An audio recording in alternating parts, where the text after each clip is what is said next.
Well, of course, one of the reasons we've all been wearing masks during the pandemic is to help protect other people from our own germs. And some researchers at UCF have been looking at differences in bone structure, even our teeth, to find out who is most likely to be a super spreader. Morning anchor Kirsten O'Connor has more in tonight's Getting Results for Your Health.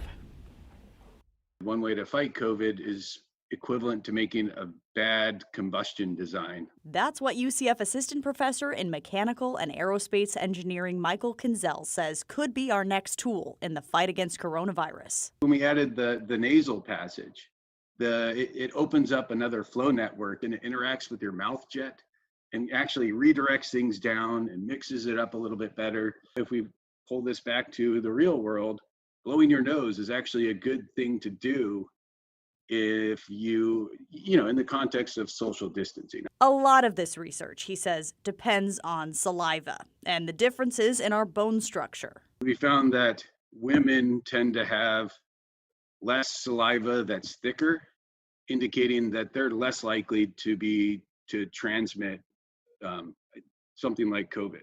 Surprisingly, what Kinzel's team found has more of a super spreader effect, he says, is a full set of teeth. Much like when you put your thumb on a hose, it just shoots things out much further. So it actually is, teeth are unfavorable to social distancing. So how do we slow the spread of, well, spit? Their first plan was to create cough drops that would act like a mask. But recently, they switched to a sweeter option. We kind of went through all these different paths to get this kind of to work, and ironically, chocolate was really effective.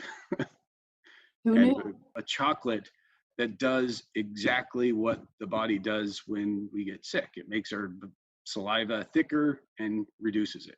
The hope, Kinzel says, is to develop the chocolate about the size of a Hershey's Kiss by the end of the year. If we can through chocolate, I don't think it's a bad thing.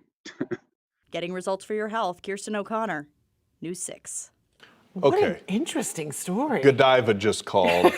They're interested in a patenting idea. Yeah, I think we would all get with having some chocolate, right? If it's going to help. I mean, if it's for the good of America, I think we'll eat some chocolate. I'd like to be in that test group.